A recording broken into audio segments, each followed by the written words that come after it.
कलिकाल सर्वज्ञ भगवत आचार्य कुंद देव द्वारा रची हुआ समय सार परमागम का हम अभ्यास कर रहे हैं और अब हम पहली गाथा तक पहुँचे हैं। इस ग्रंथ की रचना इसलिए हुई थी, अनादिकाल से हम मोह से ग्रासित हैं। हम नासमझ अज्ञान रूप है, हम विमोहित है, हम हिप्नोटाइज्ड है। हमारे अनादिकाल के मोह का, हिप्नोटाइज्ड अवस्था का नाश हो, इस उद्देश्य के साथ इस समयसार ग्रंथ की रचना हुई। समझ रहे ना? तो इसका उद्देश्य एक ही है कि अनंत संसारी जीव मोह से तड़प रहे हैं, है ना? तो उन जीवों का मोह का नाश हो, इस उद्देश्य से ये लिखा गया है। हमारे भीतर भी जो मोह है उसका भी नाश हो, उस उद्देश्य से इस ग्रंथ की रचना हुई है। तो पढ़ने सुनने का उद्देश्य स्पष्ट रखना चाहिए हमने। हमारा उद्देश्य अनादिकाल के हिप्नोटिज्म से बाहर आने का है ना? मैं मनुष्य नहीं, मैं समय सार, ये हमारे अंदर हो गया तो समझ लेना हमें सार पढ़ लिया। ठीक है? तो अमृतचंद्र जी 3 कलशों में माध्यम से हमें बता रहे हैं। सबसे पहले वो नमस्कार करते हैं उस महान पदार्थ को, है ना, जिसका नाम समय सार है, जो बोलो स्वानुभव से प्रकाशित होता है, जो सर्व पदार्थों को जानता है, जो चेतन गुण वाला है और जो सत्ता रूपी है। उस समय सार को हमारा नमस्कार हो। ऐसा कहकर वो कहते हैं कि उस सरस्वती मूर्ति हमेशा प्रकाशित रहे, जो इस समय सार में से प्रत्यगात्मा को देख लेती है। अनेकांत रूपी जो इस समय सार है या प्रत्यगात्मा है ना, उसको देखने वाली, उसको दिखाने वाली वह सरस्वती की मूर्ति, यानी वह सम्यक ज्ञान, वो सदा जयवंत रहे, है ना। अनेकांत मूर्ति नित्यमेव प्रकाशताम्। फिर तीसरे छंद में बोल रहे हैं कि यद्यपि मैं तो चैतन्य मूर्ति हूँ, शुद्ध चिन्मात्र मूर्ति, शुद्ध चेतना रूपी मूर्ति में होते हुए भी, मैं एक राज्यपद राजा होते हुए भी, मैं चैतन्य हीरा होते हुए भी, मेरी परिणति अभी भी भीख मांग रही है, दीनता अनुभव कर रही है, इच्छा से तड़प रही है, आकुलता भोगत रही है। मेरी परिणति कितनी मलिन हो गई। क्यों? क्योंकि वो पर का लक्ष्य करती है और पर का लक्ष्य होने पर उसे इच्छा उत्पन्न हो जाती है और इच्छा उत्पन्न होने पर वह मलिनता अनुभव कर रही है, दीनता अनुभव कर रही है।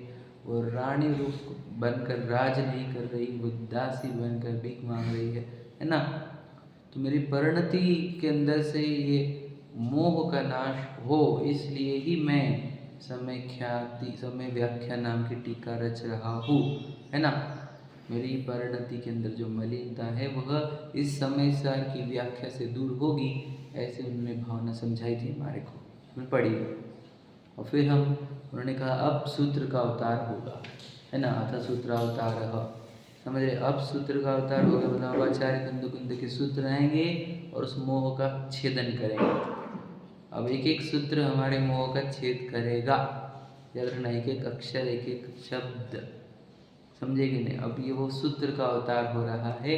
और फिर आचार्य कुंद के समझ लेना, जब हम प्राकृत पढ़ रहे तो ऐसा फील करना जब भी हम पढ़े कि आचार्य कुंद सामने बैठे हुए है ना, और वो उनके मुख से कह रहे हैं। बोलो क्या बोल रहे हैं? बोलो, वंदे तु सर्वसिद्धे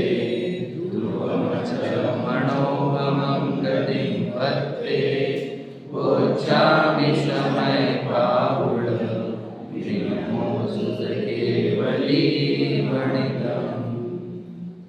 मैं उन सिद्धों को नमस्कार करता हूँ जो ध्रुवता को प्राप्त हुए हैं। तो ध्रुवता की कल चर्चा हुई थी, थोड़ी सी हुई थी, थोड़ी और कर लेते। तो विश्व में किसी के पास या कोई भी ध्रुव नहीं है। समझ रहे? राजा हो, राणा हो, महाराणा हो, समझ रहे? चक्रवर्ती हो, इंद्र हो, यहाँ कोई मिलियनेयर हो, बिलियनेयर हो, राजा हो, समझ रहे? सेठ हो, एक्टर हो, एक्ट्रेस हो, नेता हो, लीडर हो, है ना, अच्छे पंडित जी हो, विद्वान हो, अरे अच्छे भैया हो, भाभी हो, व्यक्ति हो, माता हो, पिता हो, ध्रुव कुछ भी नहीं है कोई ध्रुव? कुछ भी ध्रुव नहीं है इसमें। समझ रहे? तो जिसके पास भी जो सुख है, भले वो काल्पनिक क्यों ना हो, परंतु वो सुख भी उसका ध्रुव नहीं है। ध्रुव का अर्थ परमानेंट, हमेशा, अनादि अनंत, उसको कहते ध्रुव। तो किधर ही ध्रुवता नहीं है, किधर ही, इस विश्व में ध्रुवता ही नहीं है। तो ध्रुवता सिर्फ एक के पास है। बताओ, हमने कल भी पूछा था, अनंत भगवान भी ध्रुव नहीं है। चाहे ऋषभदेव हो, चाहे अजितनाथ जी हो, ऋषभदेव और अजितनाथ जी दोनों अध्रुव है। ये भी 24 तीर्थंकर भी अध्रुव है। क्यों? ये चली जाती फिर नहीं आती। अभी भूतकाल की पता है ना आपको, उसके पहले की बताओ। सब समझ रहे कि नहीं? सब अध्रुव है। वो जो बता, द्वारिका नगरी अध्रुव थी कि नहीं? द्वारिका नगरी अध्रुव थी कि नहीं? ये संभाजी नगर वाली नगरी, फिर वो आपका घर, वो क्या ध्रुव है बताओ? अच्छा, आप, तो इस दुनिया में ध्रुव कुछ नहीं है। ध्रुव सिर्फ एक सिद्ध भगवान। अभी क्या ध्रुव बोल रहे हो वो समझेंगे हम। तो हमने कल बात बताई थी, कुछ पढ़ते हैं फिर आगे बढ़ते हैं। आइए,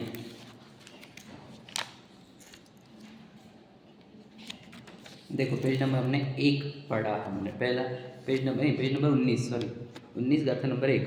देखो सेकंड लास्ट पैराग्राफ हमने पढ़ना प्रारंभ किया था। जिनके पास नहीं है कोई दिक्कत नहीं है। चारों ही गतियाँ पर पदार्थों के अवलंबन से उत्पन्न होती है, इस कारण अध्रुव है। बताओ, चारों गतियाँ, चाहे देव हो, नारकी हो, मनुष्य हो, तिर्यंच, इसमें से ध्रुव गति कौन सी है ये बताओ? चारों में से तो कोई ध्रुव गति है क्या? नहीं। मतलब वहाँ पर कहीं पर भी परमानेंट रुकने का ऑप्शन नहीं है। चाहे देव में हो परमानेंट रुकने का ऑप्शन वहाँ पर भी नहीं है, चाहे नारकी में परमानेंट रुकने का ऑप्शन नहीं, मनुष्य में परमानेंट रुकने का ऑप्शन नहीं, समझ रहे?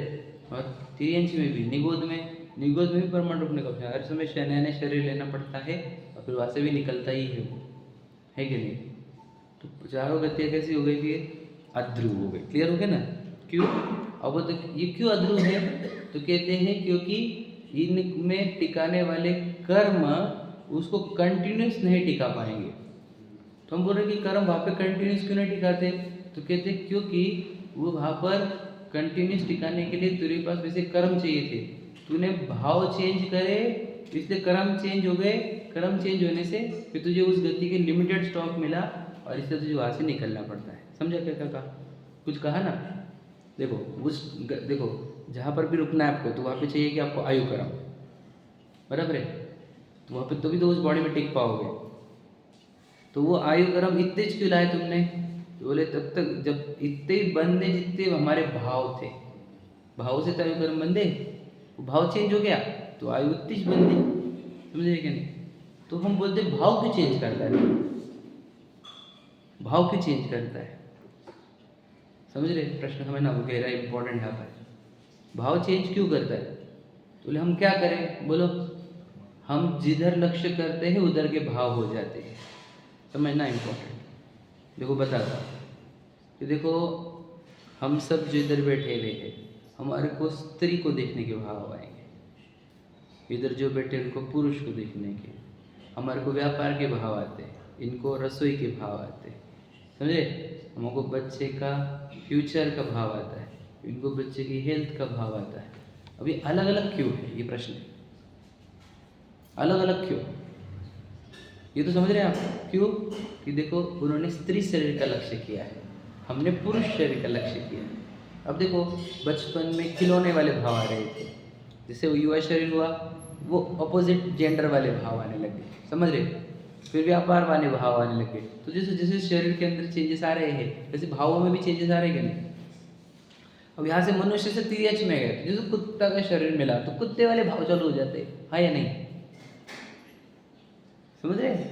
देव में गए, देव वाले भाव चालू हो जाते। मतलब सोचो क्या होता है, इसको आदत क्या है, बाहर जो चीज़ है उसका लक्ष्य करो और फिर उसके अनुसार भाव होते हैं, समझे क्या नहीं? अब जैसे बाहर चीज़ होगी वैसे भाव आएंगे, तो वैसे बाहर का लक्ष्य करते रहता है तो भावों में अलग अलग बहुत सारे भाव करता है, इसलिए बहुत अलग अलग वैरायटी के कर्म बनते हैं। और फिर वो वैरायटी, अब भाव ही अध्रुव थे, है ना, भाव ही बदल रहे थे, तो क्या हो रहा था बोलो? भाव अध्रुव रहने से उससे बंधने वाली गतियाँ भी अध्रुव ही रहेगी। समझ में आया क्या नहीं? लॉजिक समझ रहे? अब समझना ध्यान से क्या है। तो भाव ही अध्रुव है, क्योंकि भाव अध्रुव क्यों है? क्योंकि वो बाहर की चीज़ का लक्ष्य कर रहा है, मतलब संयोग का। संयोग अध्रुव होते हैं, संयोग बदल जाते हैं तो भाव भी बदल जाते हैं। समझे क्या नहीं समझे? इसी मनुष्य भाव में संयोग बदलते बदलते, बताओ अभी देखो गर्मी थी और है ना, ठंडी हो गई, अब भाव बदले कि नहीं? भाव इधर सिचुएशन चेंज हो रही, इधर भाव बदल रहे कि नहीं? गर्मी से ठंडी हुई तो बदल गया भाव, ठंडी से गर्मी फिर बदल गया। मतलब सोचो इस मनुष्य भाव में कितने भाव बदल रहे हैं। अब दिन भर में देखो आप, मंदिर में अलग भाव है, मंदिर से निकलते अलग भाव है, पता व्यापार पे गया अलग भाव, मतलब कैसे संयोग चेंज होते जा रहे, भाव चेंज होते जा रहे। विचार करो, तो संयोगों का लक्ष्य करेगा तो भाव की बदलाव कंपलसरी है। क्यों? क्योंकि संयोग निरंतर परिवर्तनशील है, इसलिए भावों को भी परिवर्तनशील होना होगा। भाव परिवर्तनशील रहेंगे तो गतियाँ, तेरी जो जहाँ जहाँ जाना है वो भी परिवर्तनशील रहेंगे, तुझे स्थिर नहीं बैठ जाएगा कहीं पे। क्या कहा? लॉजिक समझे ना? कितना गजब का लिखा हुआ है, वो हम बता रहे हैं क्रम। क्यों ऐसा होता? क्योंकि हम टिक नहीं पाते कहीं पे, क्योंकि तुम भावों में टिक ही नहीं पाए ना। भावों में स्विच है, इसलिए गतियाँ स्विच हो रही है। समझे कि नहीं समझे? अब और समझा दे देखो। तो अब देखो एक जीव, अब सिद्ध भगवान महान क्यों, इसका लॉजिक समझते हैं। क्यों उनको क्यों ध्रुव कहा? कि देखो एक कोई भी एक जीव ले लो आप, मनुष्य ले लो, अपने अब मनुष्य की अपेक्षा से बात करें तो वो थकता काहे से है? बताओ, काहे से थकता है? बॉडी एक्टिविटी से नहीं थकता हो, विचारों से थकता है। बात होता है आपको। समझ लो घर पे 15 लोग आने वाले भोजन को, तो सबसे थकता कब है? मेरे को बोलो बता। हाँ नहीं, और तो उसमें ही बना बना के थक जाता क्या वो? नहीं, बोलो बोलो सबसे थकता नहीं, वापस समझा दो।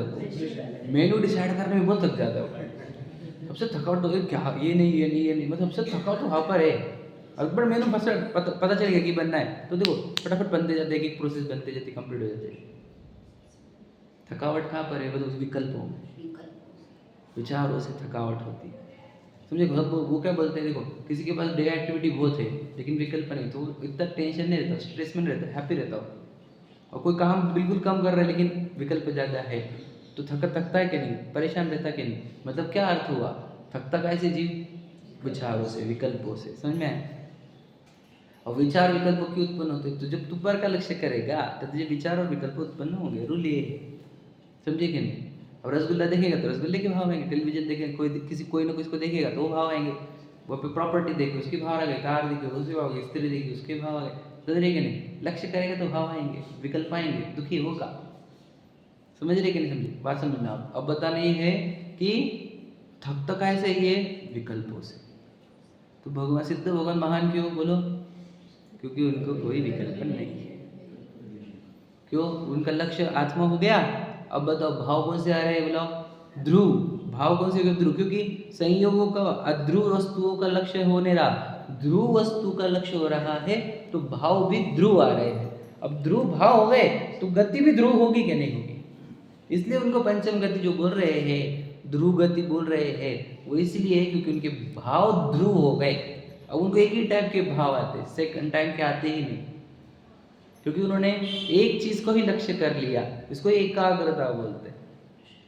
ध्रुव समझ में आया? तो इस बताओ हम सब में से सुखी कौन है? बताओ भला हम सब में से सिद्ध भगवान ही सुखी, क्योंकि उनके भाव ध्रुव है और वो ध्रुव गति को प्राप्त हुए। समझे कि नहीं? इसलिए हम सब में नमस्कार योग्य, वंदन योग्य, अनंत भी एक अपेक्षा से भगवान है। सिद्ध भगवान वास्तविक भगवान है, मतलब पर्याय में भी देखा जाए तो अनंत सिद्ध में श्रेष्ठ सिद्ध ही है। वो तो उपदेश अपेक्षा हमने अनंत को पहले ले ली। अनंत दशा भी पूर्ण कंप्लीट दशा थोड़ी है, सिद्ध दशा है। क्योंकि वहाँ पे बताओ अरहंत भी ध्रुवता को प्राप्त नहीं हुई, सिद्ध भगवान ध्रुवता को प्राप्त हुए। हो गई बात, समझ में आ गया? तो ये अवस्था का नाम क्यों दिया उसने? ध्रुव पढ़ो पढ़ो, चलो आपके प्रश्न को उत्तर देखते हैं। देखो नीचे के पैराग्राफ पढ़ो, लास्ट पैराग्राफ है ना। यद्यपि परिवर्तन तो सिद्ध दशा में भी होता है, लिखा हुआ है, पर वह परिवर्तन सदा एक सा ही होता है। समझ में आया? परिवर्तन सिद्ध दशा में भी है, लेकिन वहां पे एक सा परिवर्तन है। हाँ हाँ, और वो भी सुखरूप। समझे कि नहीं? परिवर्तन तो है निरंतर, लेकिन वो एक जैसा ही है, चेंज हो ही नहीं रहा। समझ रहे कि नहीं? वैरायटी चेंज नहीं हो रही, एक ही टाइप का है, और वो भी कैसा है? सुखरूप। समझे कि नहीं? इस कारण उससे ध्रुव कहा। लॉजिक समझा क्या? समझे कि नहीं? ध्रुव क्यों कहा बताओ? अब उनको जो भाव प्रकट हो गया, जो आनंद प्रकट हो गया है ना, वह बात सुख प्रकट हो गया। अब ये क्या है? अब नया नया उत्पन्न तो होगा, समझ रहे क्या नहीं, लेकिन सुखरूप ही होगा और एक जैसा ही होगा। इसलिए बताओ भाव ध्रुव हो गया कि नहीं? उनका भाव ध्रुव हुए कि नहीं हुए? सिद्ध भगवान को पूज्य इसीलिए कहा हमने क्योंकि उनके भाव ध्रुव हो गए, और हमारे भाव ध्रुव है क्या? किसके भाव ध्रुव है बताओ? आज के दिन के लिए आप आपके भाव ध्रुव बना के बताओ, पूरे जीवन भर का नहीं बोल रहे, आज के दिन का। चलो आज के दिन का हमारा क्या? एक काम करो, 1 घंटे के भाव ध्रुव करो। चलो एक काम करो, अभी जब तक स्वाध्याय सुन रहे तब तक के रखो। मतलब ये समझ रहे अध्रुवता समझ में आ रही? भाव में है कि नहीं अध्रुवता? ये गद्य जो बनेगी वो कौन सी रहेगी? ध्रुव रहेगी। भाव में ही अध्रुवता है, तो कर्म भी अलग अलग बांध रहा है, तो गद्या भी अलग अलग होगी। विचार करो। अब बोलेंगे नहीं मुझे एक ही टाइप के भाव चाहिए, तो फिर बता ऐसी चीज को देख जो ध्रुव रहती है, तो तुझे एक ही टाइप के भाव आएंगे। तो संयोगों को देखेगा तो अलग अलग भाव आएंगे। हर संयोग के लिए अलग अलग भाव आएंगे कि नहीं? सीधी बात है।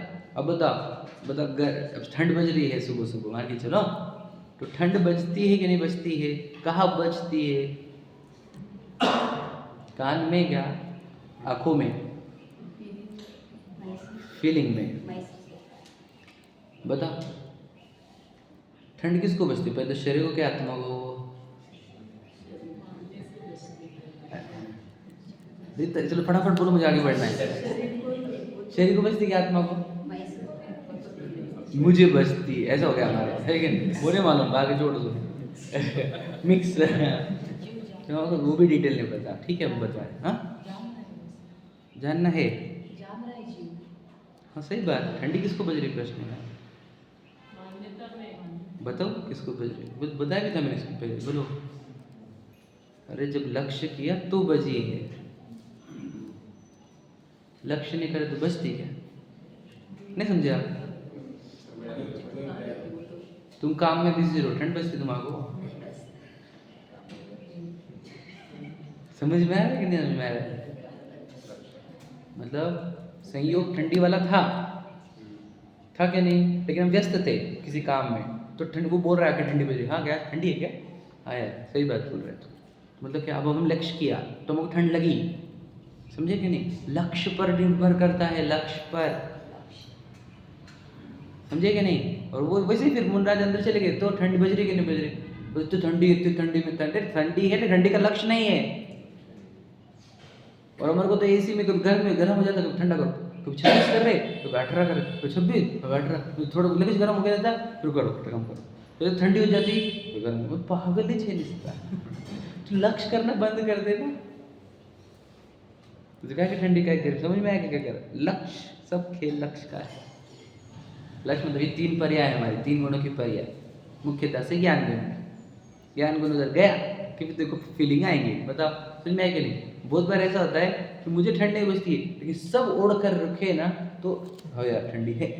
आप समझेंगे ये भी होता है। अब ये भी बताऊंगा आपको, देखो आजू बाजू वाले 2 जन उबासी मारे तो अपने को भी उबासी आती है। देखा आपने कभी? ऑब्जर्व किया कि नहीं करा? तो क्या होता है, लक्ष्य तुम करेंगे वैसा होता है तुम्हारा को, समझ में आया कि नहीं? अब 2 लोगों ने बहुत गंदी भाषा है तो अपने को भी आने लग जाती है, तब तक नहीं आ रही थी। मतलब सब लक्ष्य का खेल है। तुम जितना ध्यान लगाओगे उधर का वैसा फील आएगा तुम्हारे, समझ में आ गया? अब तुम निरंतर चेंज कर रहे हो अपने कैमरे को, घुमा रहे हो, तो क्या होगा? अलग अलग चीज़ें देखोगे, अलग अलग भाव आते रहेंगे, फिर अलग अलग कर्म बनते रहेंगे। लॉजिक समझा क्या? पर परिणति हेतु फिर जब तू लक्ष्य ध्रुव का करेगा तो तुझे एक ही टाइप के भाव आएंगे, ज्ञात दृष्टा हुआ, तो उसको ज्ञात दृष्टा भाव से कर्म बनते और भाव भी ध्रुव हो जाते और ध्रुव गतियों की प्राप्ति। समझ में आया? चल समझा दिया बहुत कुछ। आगे, सदा एक रूप ही रहने वाले ध्रुव स्वभाव के अवलंबन से उत्पन्न होने वाले के कारण सिद्ध दशा सदा एक से आनंद रूप ही रहती है, शांति रूप ही रहती है। पर अनेक रूप धारण करने वाले पर पदार्थों के उत्पन्न होने के कारण चारों गतियाँ रूप संसार दशा सांसारिक दुख रूप है, सुख रूप होती है, बदलती रहती है। ठीक है, मतलब बताओ संसार की सभी दशाएं चेंज होती रहती है ना? ठीक है, अब इतना बोल रहे, देखो आप दूसरा पैराग्राफ पढ़ रहे हैं अपन 20 पर। ध्रुव स्वभाव अलग है और ध्रुव स्वभाव के अवलंबन से उत्पन्न होने वाली ध्रुव पर्याय अलग है। समझ में आया कि नहीं? क्या कहा समझा? एक ध्रुव स्वभाव है और दूसरा ध्रुव स्वभाव को अवलंबन करने वाली ध्रुव पर्याय। तो यहाँ पर वंदन किसको किया गया? कल भी बताई थी मैंने बात। यहाँ पर वंदन किया जाता है बोलो ध्रुव पर्याय को, क्योंकि ये ध्रुव पर्याय सिर्फ सिद्ध भगवान में ही है। समझ में आया? ये ध्रुव पर्याय और किसी के पास नहीं, अरहंतों के पास भी नहीं। समझ में आया क्या? तुम्हें वंदन किसको किया गया बताओ क्या? तो ध्रुव पर्याय को, जो पर्याय ध्रुव रूप होती है, समझ में आया क्या? उस पर्याय को वंदन किया गया। ध्रुव स्वभाव को, ध्रुव स्वभाव तो हमारे पास भी है। ठीक, चलो अब देखो इम्पोर्टेंट क्या है कि फिर हमने क्या कहा कि ध्रुव भाव कब आते हैं? तो ध्रुव का लक्ष्य करने से, है ना? और वो अध्रुव भाव कब आते हैं? अध्रुव का लक्ष्य करने से। तो ये लक्ष्य करना इज इक्वल टू क्या? अभी तो बोला ना मैंने, जिधर लक्ष्य करेंगे उधर के भाव आएंगे। तो लक्ष्य करना इज इक्वल टू क्या? तीसरा पैराग्राफ पढ़ो, देखो।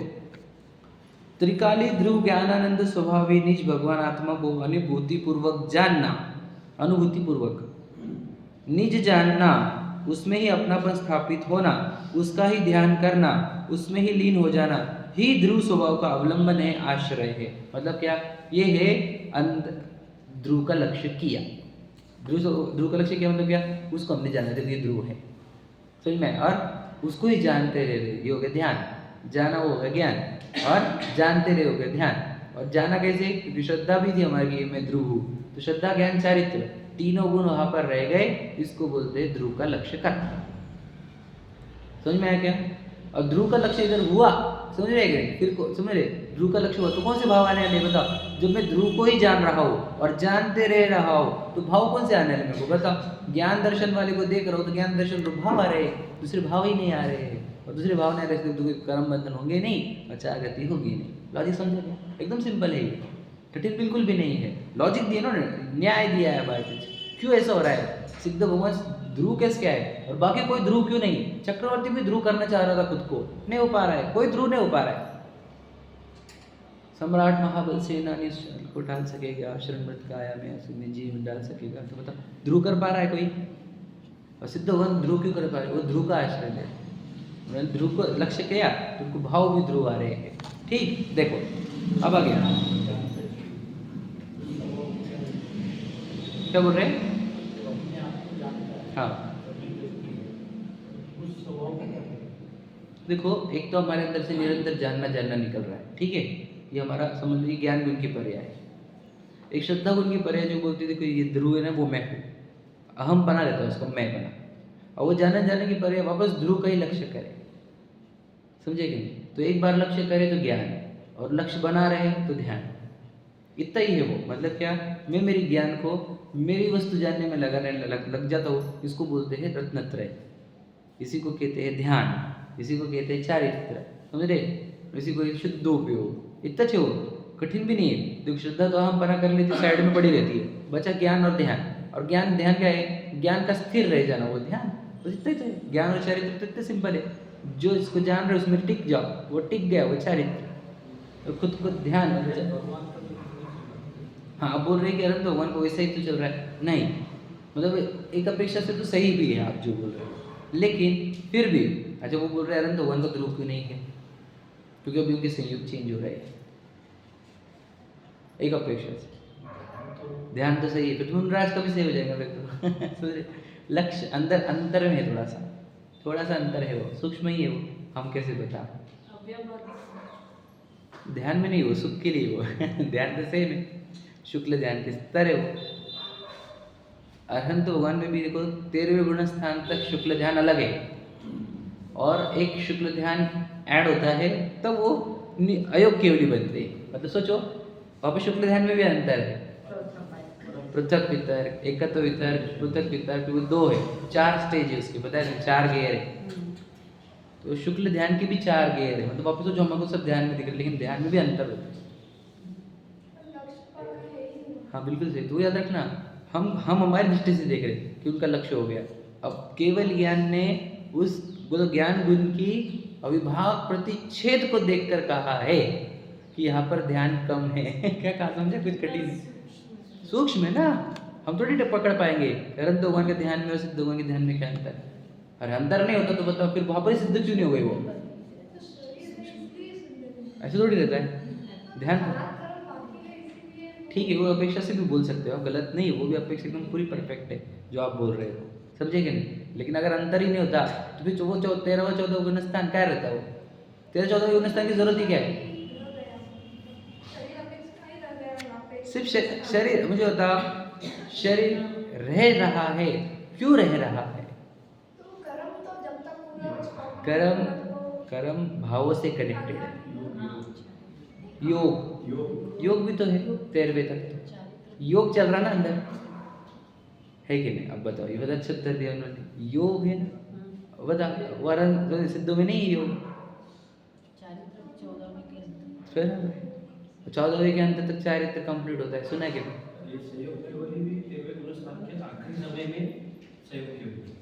नहीं? संयोग 13 गुण तो पूरा सहयोग वाला है, 14वें में अब अयोग हो यार, वो भी इतने से देर के लिए समय की कोई वो क्या बोलते हैं 5 वोवेल्स, वो तो पूरा बहुत बड़ा हो गया। हाँ मतलब कितना का बोलो, वोवेल्स जितने कहते हैं उतने बोलने तक के बस 5 कितना सेकंड से भी कम पार्ट है, समझ रहे ना?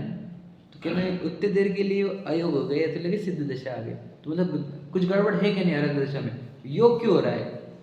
आश्रम के 5 इरियापत आश्रम नहीं, वहाँ पर अवस्था भी बदल गई ना, नहीं वो नहीं, आप गलत मतलब बताया, मतलब वो वाली बात नहीं चल रही। क्या बोल रहा हमने कि वहाँ पर बताओ 5 आश्रम के कारण में से योग है कि नहीं? इरियापत आश्रम है कि नहीं? मतलब बताओ, तुम बोलोगे कि नहीं नहीं, आपका प्रश्न उनके प्रश्न मैच हुए है वहाँ पर, वो हम नहीं पकड़ पा रहे। हमने बताया शुक्ल ध्यान के 4 प्रकार से भी बता दिया हमने कि ध्यान में भी अंतर होता है, शुक्ल ध्यान के 4 प्रकार बता दिए। अभी अंदर अभी कहाँ को देखा जा रहा है? बोला शुक्ल ध्यान की 4 प्रकार है, कहाँ से देखा तुमने? बाहर से तो कुछ रत्ती पर दिखेगा तुमको, 7वें गुणस्थान वर्ती मुनिराज और अरहंत भगवान में तो बाहर से तो कोई अंतर ही नहीं है। बताओ फिर कहाँ को देखा जा रहा है? बोलो ज्ञान गुण की पर्याय का अविभाव प्रतिच्छेद देखकर बोला जा रहा है ये। समझे कि नहीं? कोई दुनिया की ताकत नहीं पकड़ पाएगी इसको, सिर्फ वो केवल ज्ञानी पकड़ पाए। अंदर ही सूक्ष्म बात है ना, अंदर का सूक्ष्म नहीं बोला जा सकता है, तो सिर्फ केवल ज्ञान गम्य बोलकर ही छोड़ देना पड़ेगा बस। क्या अंतर है? क्या अंतर? अरे मुझे होता अंतर में 13-14 गुण स्थान ही नहीं होता फिर 12वें के बाद सिद्ध, समझे कि नहीं? है ना वो विश्व मतलब दिव्य ध्वनि भी कीर्ति कैसे क्या, समझे? वहाँ पे है कुछ ना कुछ तो अंतर, तो लक्ष्य इसलिए ध्रुव नहीं, ध्रुव दशा हमारे को सिद्ध भगवान की बस, अरहंत को भी नहीं देंगे हम। ये ध्रुव वाली पदवी सिर्फ सिद्धों की रिजर्व्ड है, मोनोपोली है बस। अरहंत को भी हम ध्रुव नहीं कह सकते, कितना गजब का है। देखो ध्रुव भाव किसके? सिद्धों के ही बस, और किसी के नहीं। समझ में आ गया? ये है गहराई। अब आप पूछ लिए तो अच्छा हो गया और खुल गया हमारा। अरहंत को भी नहीं, ध्रुव की पकड़ उनकी वैसी नहीं जैसे सिद्धों की है। कैसी बातें कर रहे हो तुम? थोड़ी देख सकते, हम थोड़ी देख सकते, केवल ज्ञान में देख, पकड़ में अंतर है, वैसी पकड़ नहीं सिद्धों की जैसी। समझ में? ऐसा है, समझ में? चेक कर लो विदेश में क्या। अगर वो हमारे गड़बड़ बात तुम बोले ही, सिद्ध भगवान ध्रुव होते हैं। ठीक, चलो आगे। सिद्ध महान किसने बताया? किसने बताया? एक मिनट, सिद्ध भगवान महान है ये कस के मालूम पड़ा तुम्हारे? कैसे मालूम पड़ा? सिद्ध भगवान गजब के ध्रुव है, किसने बोला? जिनवानी ने किसने बोला? मुनिराज को किसने बोला? गणधरो किसने बोला? अरहंत भगवान ने। तीर्थंकर की देशना में आया ना, सिद्ध भगवान महान होते हैं। सिद्धू का परिचय अनंत ने दिया, इसलिए अनंत भगवान पहले। लॉजिक समझा?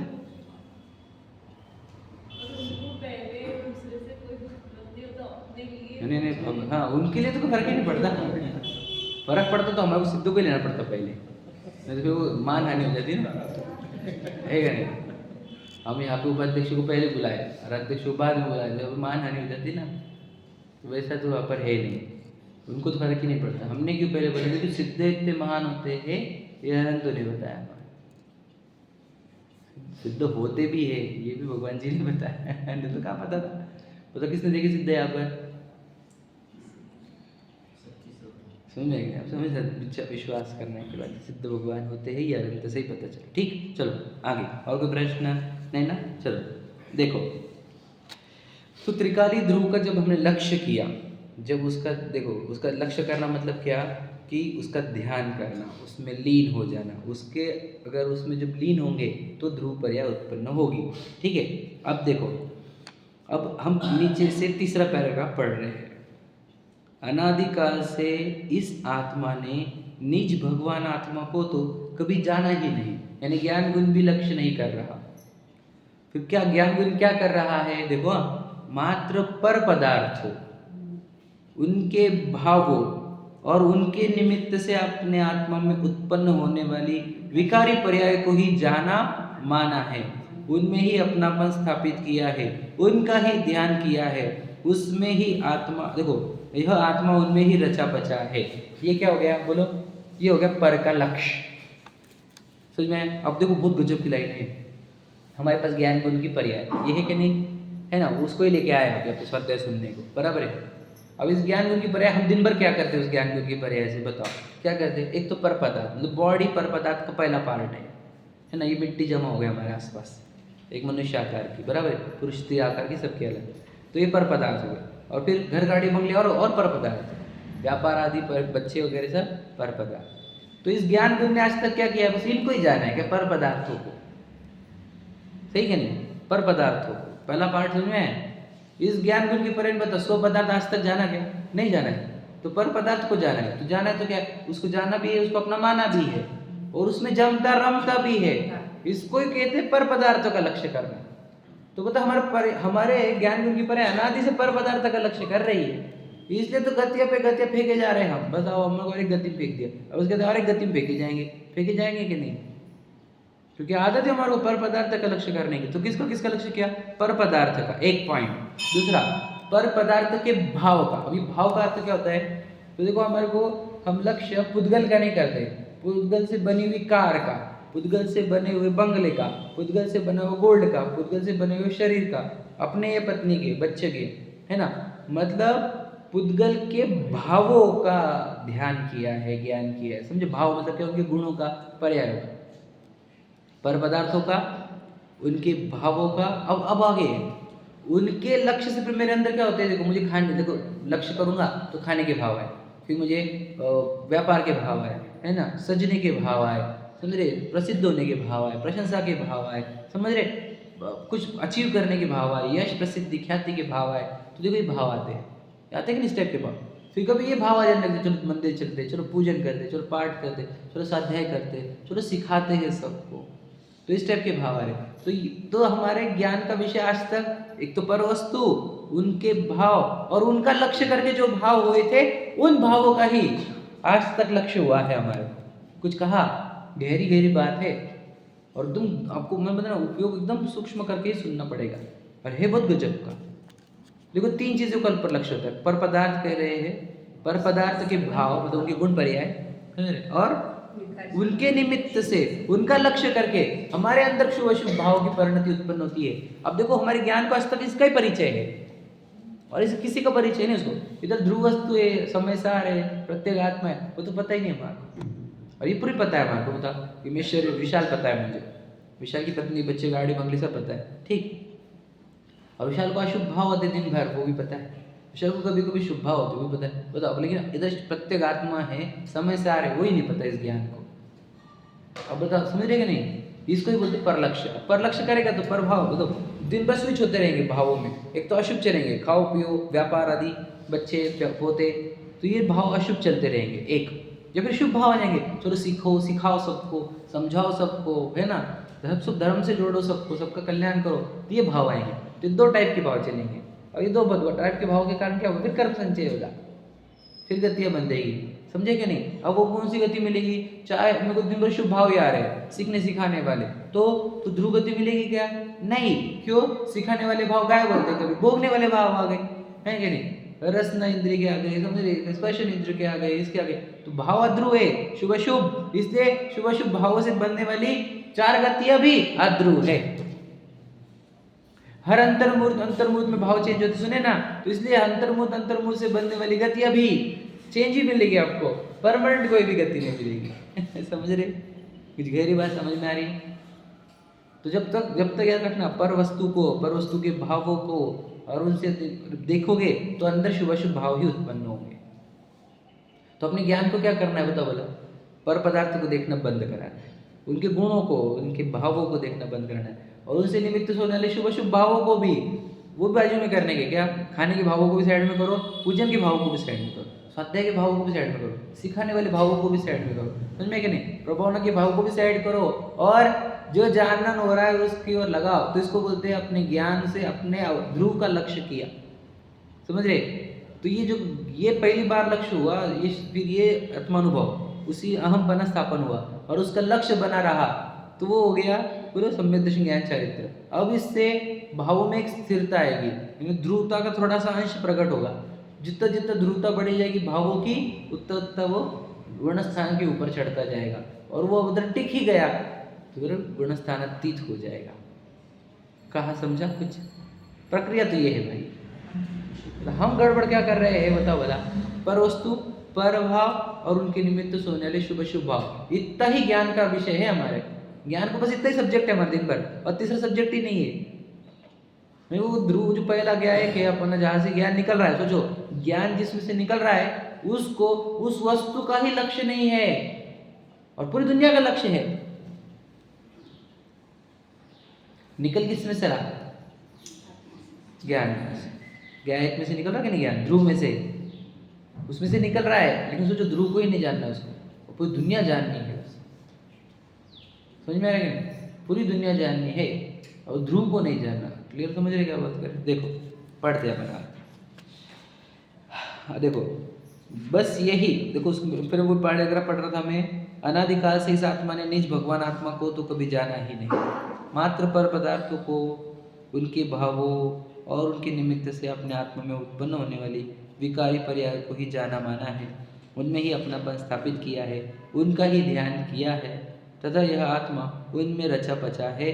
बस यही पर का अवलंबन है, पर का आश्रय है, इससे ही अनंत दुख है। मुझे तो फिर कर्म दुख दे रहे कि नहीं हमारे को? कोई भगवान जी दुख दे रहे कि नहीं? बोलो कौन दुख दे रहा है? बोलो एक लाइन में बोले आप, एक लाइन में। बस ये उत्तर है, एकदम सिंपल उत्तर, एक उत्तर एक लाइन में। पर का लक्ष्य दुख देता है। दुख दूर करने का उपाय इतने सिंपल है। भगवान जी की प्रतिमा ये नहीं बोल रहे आपको, पहले दिन ही मैसेज दे दिया तुम्हारे को, इतने दिन का लगा दिया। स्व का लक्ष्य कर, पर का लक्ष्य हटा, बस इतना तो है सुखी होने का उपाय। फिर प्रॉपर्टी बढ़ने बढ़ती कि नहीं सुखी होने के लिए? हाँ हाँ, वही बोल रहा हूँ, प्रॉपर्टी का नाम लाया नहीं, तो प्रॉपर्टी बढ़ा बढ़ा के सुखी होगा कि नहीं? तो पर लक्ष्य बढ़ा रहा है, इसलिए बोला है सुख प्राप्ति तो प्रयत्न करते सुख जाता दूर। क्यों? तो पर लक्ष्य में ही कुछ चेंज करना चाह रहा है। तो ये लग रहा है कि जब मेरा लक्ष्य बंगला बनेगा ना तो मुझे सुख आएगा, जब मेरा लक्ष्य बोलो अनुकूलता बनेगी ना तब लक्ष्य, जब मेरा लक्ष्य प्रसिद्धि प्रशंसा बनेगी ना तब मुझे सुख आएगा। तो समझ रहा, लक्ष्य पर का है तो इच्छा से ग्रासित रहेगा। हमने उन सबको देखा है जो बोल रहे थे एक बार घर हो जाए, हमने उन सबको बोला था, देखा है जो बोल रहे थे एक बार गाड़ी हो जाए, एक बार शादी हो जाए, एक बार बच्चे हो जाए, एक बार उनकी शादी हो जाए, एक बार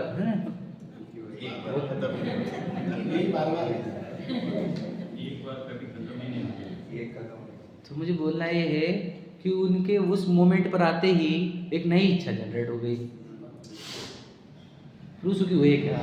रोहित हो गया, हमको जो लेकर बैठे आज भी, एक बार घर हो जाए एक बार गाड़ी हो जाए, बस वही दिक्कत होने वाली हुई है। ये पर का लक्ष्य करने वालों को कभी सुख नहीं है, ये याद रखना। दृष्टांत में दिया भी था, सिकंदर क्या कमी थी, तुम जिंदगी भर कमा के सिकंदर बन के बताओ, तो वो सुखी नहीं हुआ पर का लक्ष्य करने पर, तुम सुखी हो जाओगे। बोलो जो विमानवासी होता है, लिखा है कि नहीं, विमानवासी बन के बताओगे सिकंदर से ज्यादा विमानवासी के पास है, तो वो बताओ वो सुखी हो रहा है क्यों नहीं हो रहा है, बताओ बताओ। वो जो देव है सौधर्म इंद्र, उस भगवान जी के समूह शरण में आ रहे हैं, क्यों बोलो बताओ क्यों, और इनको वंदन करते हुए जिनेन्द्र भगवान को, मुनि राजों को भी वंदन करते, बोलो क्योंकि आप स्व का लक्ष्य कर पा रहे हो और हम नहीं कर पा रहे। उनको मनुष्य भोग क्यों चाहिए, बोलो बताओ क्यों, संयम, संयम नहीं, बोलो स्व का लक्ष्य, स्व का लक्ष्य को ही संयम बोला जाता है। संयम मतलब क्या होता है, प्राणी संयम, प्राणी संयम बहुत स्थूल है, एक्चुअल संयम रहता है इंद्रिय संयम। इंद्रिय संयम मतलब क्या, इंद्रियों में नहीं जान देने का, मतलब स्व में जाने का ही नाम संयम है, स्व का लक्ष्य का ही नाम संयम है।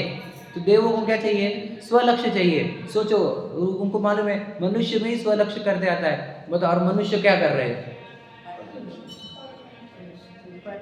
मुझे तो ये मनुष्य भाव भी जाने वाला है भला क्या। अब जहाँ पे जाओगे ना वहाँ पे आपको बता ऑप्शन नहीं रहेंगे स्व लक्ष्य और पर लक्ष्य के, वहाँ पे कंपलसरी पर लक्ष्य करना पड़ेगा। क्या कहा समझेगा, कुछ गहरी बात बोली मैंने।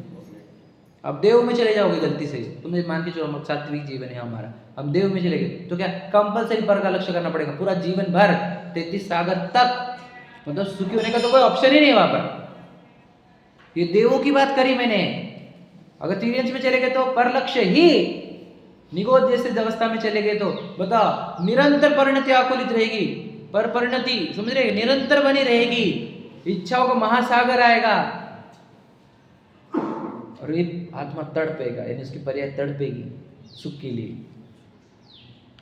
यहाँ पर ऑप्शन है हमारे को पर लक्ष्य और स्वलक्ष्य का, ये मनुष्य में ही अवेलेबिलिटी है ऑप्शन की, दो ऑप्शन है यहाँ पर लक्ष्य और स्वलक्ष्य, यहाँ पर ही अपॉर्चुनिटी होती है दो, सिर्फ मनुष्य में। बोलो क्या लिखा है, बोलो बोला,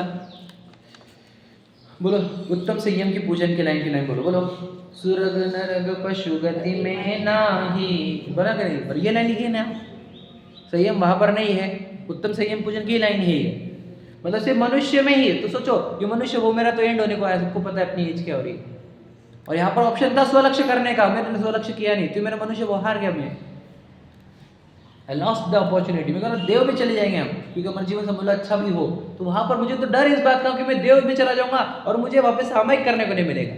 मुझे स्वलक्ष्य करने के लिए मुझे कितना तड़पूंगा मैं, मुझे यहाँ पे आज एकांत इतना अच्छा लग रहा है, एकांत में चिंतन करना इतना अच्छा लग रहा है, स्वलक्ष्य करके मेरे रोंगटे खड़े होते, समझे कि नहीं। पर ये अपॉर्चुनिटी में से चली जाएगी जब मैं यहाँ से चला जाऊंगा, मैं देव में चला जाऊंगा, तो मुझे डर है, मुझे आतंक है देव गति में जाने का। और देवगति के जीवों का तड़पन समझ रहा हूँ मैं, क्यों मनुष्य बना चाहिए। यार वो बोल रहे यार मुझे एक बार मनुष्य बन जाओ, मैं एकांत में बैठूं, है ना, अपने आत्मा का ध्यान करूं, मेरे परिणाम एकदम निर्मल हो गए, समझे क्या नहीं। पर परिणति छोड़नी है मुझे, पर की ओर देखना ही नहीं है। पर ये देवगति में ऑप्शन ही नहीं है हमारे को कि पर को नहीं देखो, देखना ही पड़ता है, भोगना ही पड़ता है। गहराई समझो आप, क्या चीज लेकर आए हमको पता नहीं है। आपको आजीविका रोक रही है स्वलक्ष्य करने में, तो हम तुमको ठीक मानते कि मजबूर है बेचारा, तो कौन रोक रहा है स्वलक्ष्य करने में, बोलो कौन रोक रहा है। प्रमाद, प्रमाद तो भी अच्छा वर्ड है, मूर्खता, मूर्खता रोक रही है मेरी। मुझे तो अभी तक इतना सभी डिसाइड करते नहीं है कि मैं क्या करना चाहिए क्या नहीं करना चाहिए मनुष्य को, कितने मूर्ख हो गए यार, मुझे मेरी मूर्खता रोक रही है। बुरा मतलब नहीं देना, मिथ्या दृष्टि पर ना, मिथ्या दृष्टि को मूर्ख कहा है, मूढ़, सम्यक दृष्टि को अमूढ़ कहा है, तो वो मूर्ख नहीं, वो समझदार हो गए। मुझे मेरा स्वलक्ष्य करने में कौन रोक रहा है, बताओ। पर परिणति का ही लक्ष्य करोगे तड़पती कैसी पर्याय, पता है तीसरी छंद में हमने बता दिया है कि पर परिणति होने से ही पर्याय तड़पने लग जाती है, क्योंकि उसको इच्छा का महासागर उत्पन्न होता है। परिणति से हटाओ तो यहाँ पे तो बता एकांत घोर था, किसको एकांत प्रिय है बताओ है कोई। एकांत के नाम से तो रोंगटे खड़े हो रहे हैं हमारे, वो वाह तो कभी एक दिन एकांत बिताया हमने कभी, वन ओनली,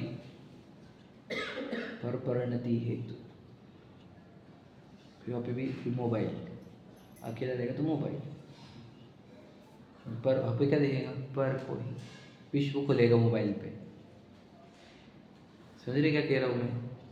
पर अब हम लोग पर लक्ष्य स्वलक्ष्य कब होगा, स्वपरिणति स्वलक्ष्य कब होगा, और दुख पूरा पर लक्ष्य से है।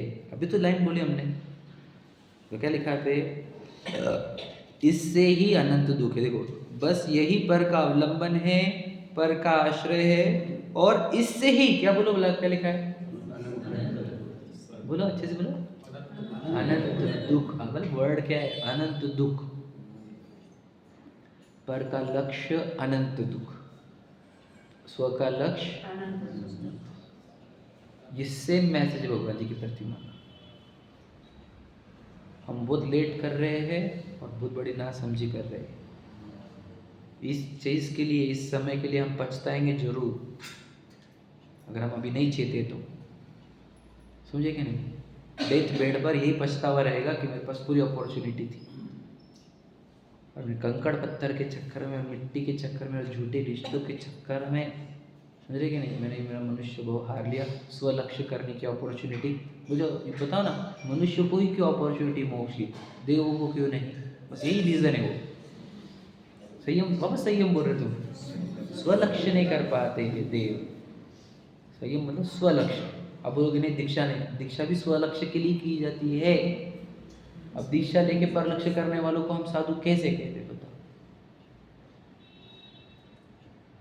स्वलक्ष्य करने के लिए दीक्षा ली जाती है, पर लक्ष्य हटे इसके लिए कि बाल भी कट करने के लिए जाना ना पड़े हमारे को, उतना भी पर लक्ष्य न को, ये छीन के निकाल दे खींच खींच के। पर लक्ष्य इतना भी न को हमारे को, हमारे पास कोई आए ही नहीं, हम जंगलों में चले जाएंगे। तू आ रहा है तो हम मुंह मोड़ के बैठ जाएंगे, पर लक्ष्य न को। समझ रहे जिन शासन क्या है ये, इसका मर्म आपको देना चाहता हूँ। क्यों? पर में इच्छा, और इधर परमात्मा भगवान अनंत गुणों संपन्न, अनंत शक्ति संपन्न परमात्मा इधर क्यों पर लक्ष्य करे रे मूर्ख? तुझसे सब है भिन्न, देह भिन्न है, कर्म भिन्न है, हृदय। मूर्ख है हम, इधर का राजा छोड़ने का, इधर का समझ रहे अनंत गुणों का वैभव छोड़ने का, और मिट्टी में चले जाने का, बताओ, और इच्छाओं से तड़पने का। कब तक चले गई, कब तक, बता बोला। ये चूक कितने अनंत काल तक भुगतनी पड़ेगी। मनुष्य भाव ऐसा है कि यहाँ का कुछ भी किया हुआ अनंत काल तक जाता है। कुछ भी करो, पाप करो वो भी अनंत काल तक जाता है, पुण्य करो वो भी अनंत काल तक जाता है, और धर्म करो वो भी अनंत काल। बहुत फर्टाइल लैंड है मनुष्य भाव, यहाँ पर बहुत जल्दी उगता है, बहुत जल्दी, क्योंकि मनुष्य को पूरा प्रिपेयर्ड है ना, ज्ञान से, संगी पंचेंद्रिय है, तो इसका एक एक भाव बहुत पावरफुल असर करता है मनुष्य भाव का। या धर्म की भावना करो आप, धर्म में रमो, आत्मा में रमो, डेवलपमेंट निर्माण हो जाता है। दो चार भाव में तुम यहाँ पे अपने आप को जान लिए, दो चार भाव में निर्माण हो जाता है तुम्हारा। सोचो कितनी पावरफुल चीज़ है ये। बोलो, नरक में जिसने भावना भाई, उसमें क्या लिखा था बोलो? यहाँ पर क्या कहता है वो? चेतन होकर जड़ द्रव्यों से, मतलब पर का लक्ष्य करने से। तो इसलिए जो परिणति बाहर गई, समझ लेना वो बस, बोलो क्या करेगी वो? विध्वंस करके आएगी। बताओ, मैं बोलो लड़की बाहर गई तो क्या होगा लड़की का? मतलब जैन धर्म से बाहर गई तो क्या होगा? अब पता है आपको? अजैन हो जाएगी, क्या क्या खाएगी, क्या क्या करेगी। एग्जाम्पल, तो हमने बहुत रोका था उसको, बेटा मत जा, टुकड़े हो गया आए बाद में। हमने हमारी परिणति को भी बोला मत जा, बोलो निगोदिया होकर आ गई। अभी भी बोल रहे हैं, बताओ, बेटी को रोकने के लिए बड़ी भावना चल रही है हमारी, परिणति को रोकने को कुछ भी नहीं चल रहा। ऐसा कैसे? बेटी, पता है आपको, बेटी तो सिर्फ एक एग्जाम्पल थी स्टोरी में, एक्चुअल में हमारे को हमारी परिणति को ही रोकना था। समझे कि नहीं? परिणति जा रही, उसी को संसार नाम है। मिथ्यादर्शन ज्ञान चरित्र इसी का नाम है।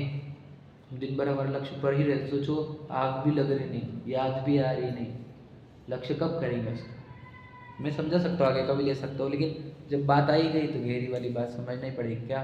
कि कि पर परिणति ही अनंत दुख का कारण। आपने बोले निकला उत्तर, समस्त दुख पर परिणति से है। तो जब जब पर परिणति हो, अपराध बोध तो हो मुझे, अपराध बोध समझते, लगे तो सही कि मैं बहुत गलत काम कर रहा हूं, मुझे इसकी पनिशमेंट भुगतनी पड़ेगी, मुझे गतियां घूमनी पड़ेगी, भिखारी बनकर घूमना पड़ेगा। एक पर परिणति का फल ये होता है, एक पर परिणति का फल। पता नकुल सहदेव का क्या हुआ था? बोले बोले क्या किया था उन्होंने, क्या गलती थी उनकी? अशुभ भाव के शुभ भाव, पर परिणति, बराबर बोले आप, शुभ भाव ही था, लेकिन हम चैप्टर क्या पे, एक पर परिणति और 33 सागर तक वंचित रहने का, उस अपने केवल ज्ञान से जो 3 पांडवों को तो मिला, सिद्ध दशा से 33 सागर तक रुकने का, उसके बाद भी मनुष्य बनने का, फिर दीक्षा लेने की, और फिर वो तब जो स्वलक्ष्य करेगा तो प्राप्त होगा। एक पर लक्ष्य का फल जब इतना डेंजर हो सकता है, एक समय का पर लक्ष्य का फल इतना डेंजर होता है, हमारा क्या चल रहा है आपको पता है, क्या अंदर भर रहा होगा। एक समय का पर लक्ष्य, भैया नकुल सहदेव की कहानी याद रखना, इतना डेंजर बल देता है। इसलिए हे प्रभु, हे जिनवानी माँ, मेरे एकदम हृदय से भावना है हम सबकी परिणति, बस सबकी तो छोड़ चलो, मेरी से, आप आपके लिए बोलो, मैं मेरे लिए बोलूँ, मेरी परिणति बस मेरे अंदर ही, उपयोग नहीं बाहर जावे, भवक्लेश बीज अब नहीं हो। समझे कि नहीं? अब उपयोग मेरा अंदर ही रहे, अंदर ही समाये, पर लक्ष्य हो ही नहीं, किसी के लिए भी नहीं हो, बता प्रभावना के लिए भी ना हो, पर लक्ष्य होना ही नहीं। प्रभावना में पुण्य संचय हो जाएगा, फिर वापस वही, समझ रहे कि नहीं? प्रभु पर लक्ष्य प्रभावना के लिए भी ना हो, मेरा समय व्याख्या लिखने के लिए भी ना हो, मुझे परम विशुद्धि चाहिए। ये अमृतचंद्र जी सिखा गए हमारे, समझ गए? इसलिए सब लोग, अब मैं भावना भाता हो कि हम सब लोग स्वलक्ष्य की ओर बढ़े, है ना? आप सबका मंगल हो, सबका कल्याण हो। चलो, देव पंच परमेष्ठि भगवान की जय। सहजानंद